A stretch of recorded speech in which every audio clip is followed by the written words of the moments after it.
Hello, this is Paranormal Girl, and today I'm going to talk about Project Blue Book, the US Air Force versus the flying saucers.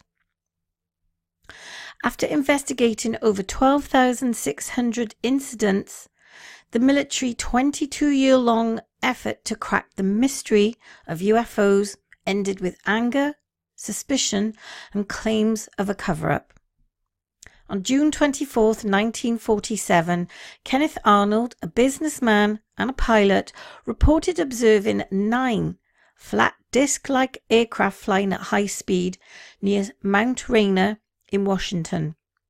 Arnold's report of these objects, which the press would dub flying saucers, and his clear identification of them as some kind of aircraft, seemed to open the floodgate to similar reports.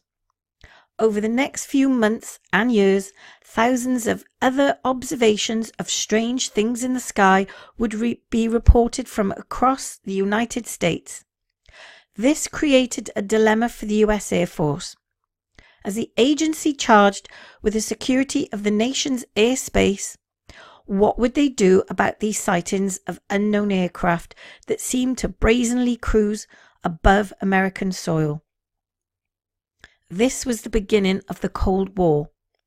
Were these strange craft invaders from the Soviet Union or somewhere else? The Air Force's initial response to this phenomenon was the creation of Project Sign. Project Sign and the investigations that would follow it, including Project Blue Book, would be the 22-year-long effort by the Air Force to deal with the UFO problem. An effort which many claim was designed not to discover the truth, but to cover it up. Project Sign. Project Sign lasted for just over a year, working out the Wright-Patterson Air Force Base near Dayton, Ohio. According to US Air Force Captain Edward J. Ruppelt, who would later be a director of Project Blue Book and author of the book The Report on Unidentified Flying Objects, Sign was a very serious attempt to resolve the UFO problem. ATIC's intelligence specialists were confident that within a few months or a year they would have the answer to the question, what are UFOs? The question, do UFOs exist, was never mentioned. The only problem that confronted the people at ATIC was were the UFOs of Russian or interplanetary origin? Either case called for a serious, secrecy-shrouded project. Sign's official results were inconclusive, with the final report stating that the existence of flying saucers could neither be confirmed nor denied.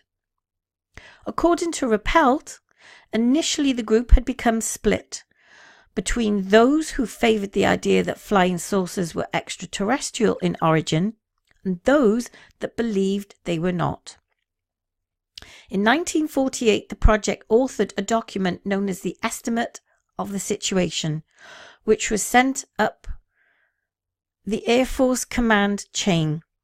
According to Ruppelt, most of the personnel at Sign had been impressed by what was known to become as the Childs-Whitted UFO encounter that occurred on July 24, 1948.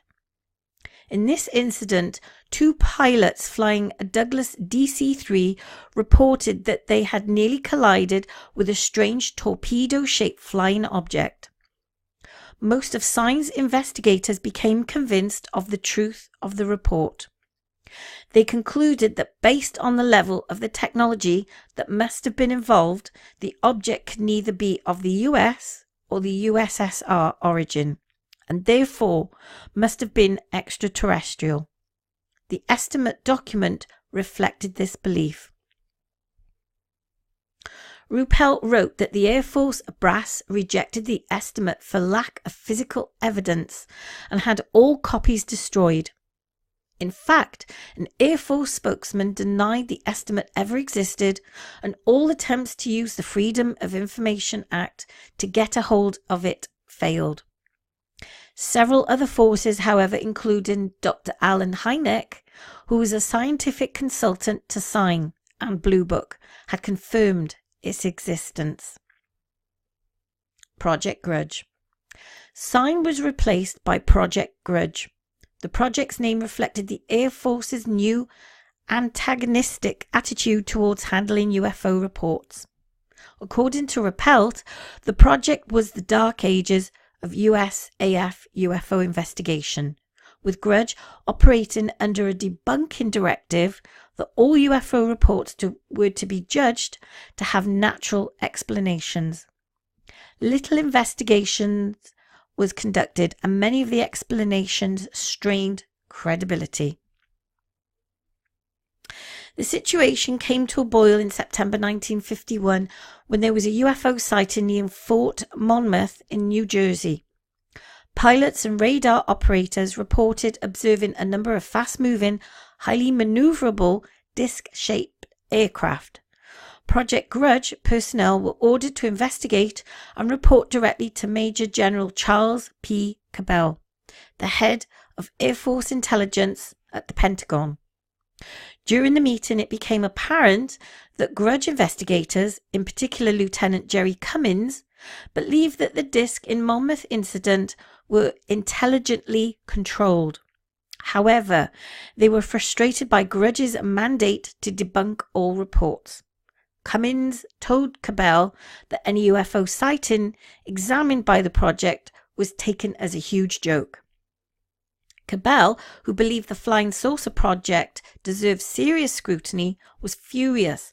Under the pressure from him, Grudge was dissolved to be replaced by Project Blue Book, so named because it was considered to be as important as a college exam, which were traditionally written in standard blue books.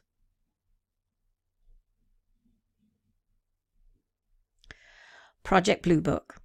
Early in 1952, Grudge was reorganized into Project Blue Book under the direction of Rappelt, who was a captain at the time. Rappelt, in general, is thought to have been one of the most open-minded commanders of Blue Book. Also, the time during which the project was running under his command was thought to have been its most productive. Rappelt started by creating the term unidentified flying objects, UFO for short, to replace more popular but somewhat unscientific flying saucer and flying disc terms used in the press. He also streamlined the reporting process for UFOs and hired Battelle Memorial Institute to create a standard reporting form that could be used to gather information about sightings to be placed in a computerized database. Rappelt hoped to learn something about UFO phenomenon by applying statistical methods.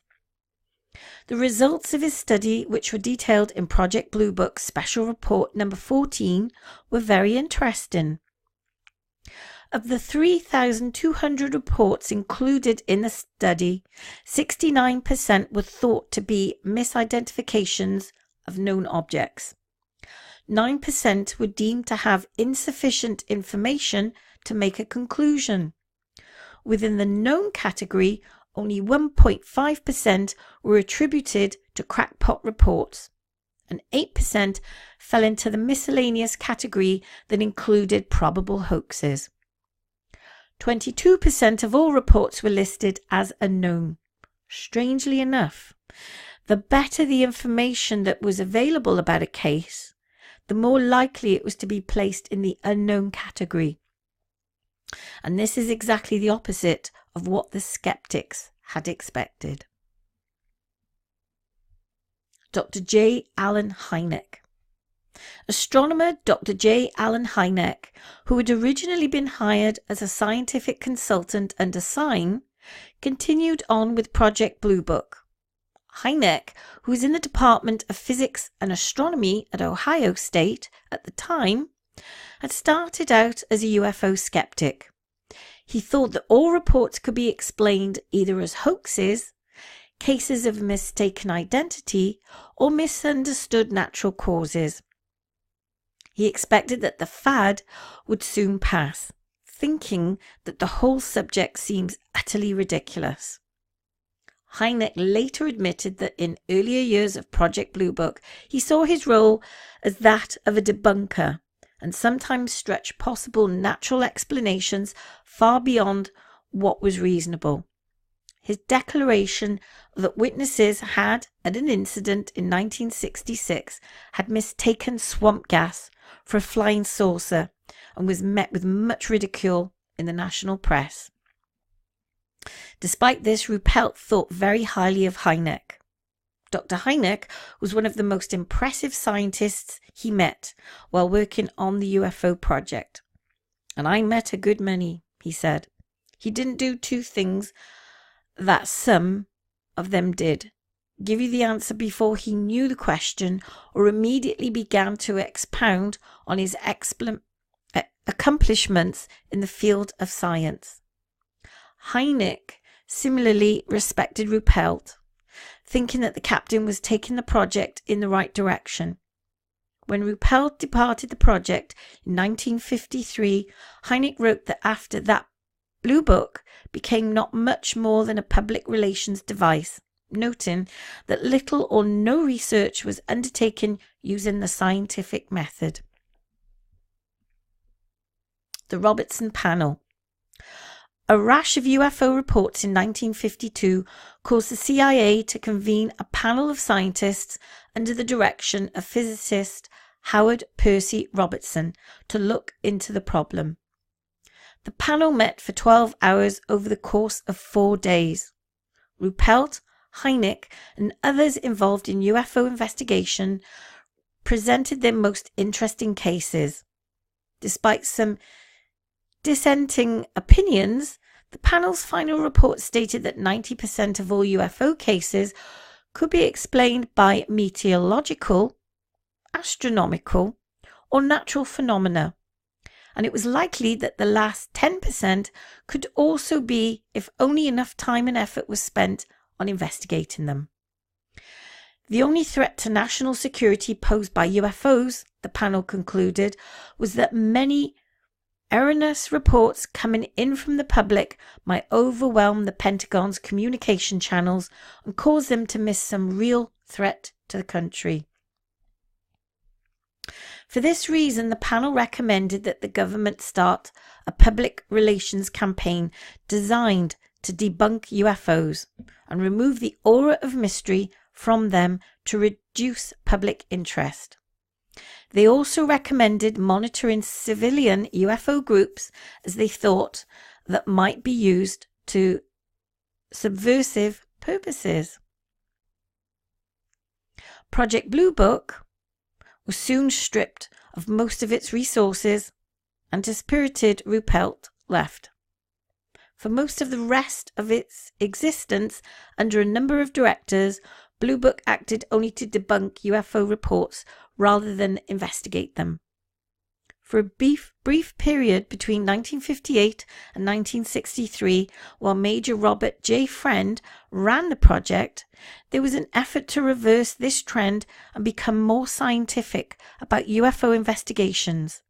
But the Major was frustrated by a limited budget and little cooperation. The end of Project Blue Book. In 1966, the Condon Committee, under the direction of Dr. Edward U. Condon, who was a physicist and one-time head of the American Association of the Advancement of Science, reviewed the work of Blue Book and recommended it to be shut down. In the final report, Condon said the effort had added nothing to scientific knowledge and further study was probably unnecessary.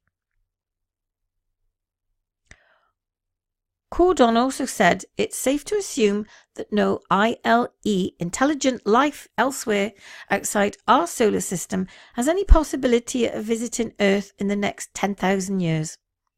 This estimate, given the lack of information about life and technology outside our solar system, has been widely disputed. By then, however, the civilian consultant hired by Blue Book, Dr. J Alan Hynek, had a change of heart. While publicly continuing to agree with the Air Force line on UFOs, Hynek had started to have his own doubts about investigating a number of cases that resisted explanation. The Air Force's habit of denying all reports without any investigation did not sit well with the scientific nature. Of the period when the project was led by Major Hector Quintanilla, he wrote, "Quintanilla's method was simple. Disregard any evidence that was counter to his hypothesis." He added that under Quintanilla's direction, the flag of utter nonsense school was flying at its highest on the mast. At the end of the project, Hynek decided to continue the investigations by forming his own agency in 1973 with other researchers named the Center for UFO Studies, CUFOS for short. Of the thousands of UFO reports investigated by CUFOS, roughly 80% of them can be explained, while 20% remain a mystery. After Project Blue Book was terminated in 1969, all of its files were declassified and made available to the public. Over the course of its operation, Blue Book and its predecessors had investigated 12,618 sightings, of which 701 remained unidentified. The records are currently held by the National Archives. Interestingly enough, however, other UFO-related documents not held by Project Blue Book have remained classified. Private UFO groups have sued to have those files opened to the public. Unfortunately, Blue Book's attempts to discredit witness and debunk reports have been very effective even after the termination of the project. There is no way of knowing how many valid reports of UFOs have been squelched because of witnesses' fears of being labelled as crackpots or liars. Despite its public stance, it is believed that the Air Force continues to secretly investigate certain UFO reports even to this day, if they consider the object to be a threat to national security.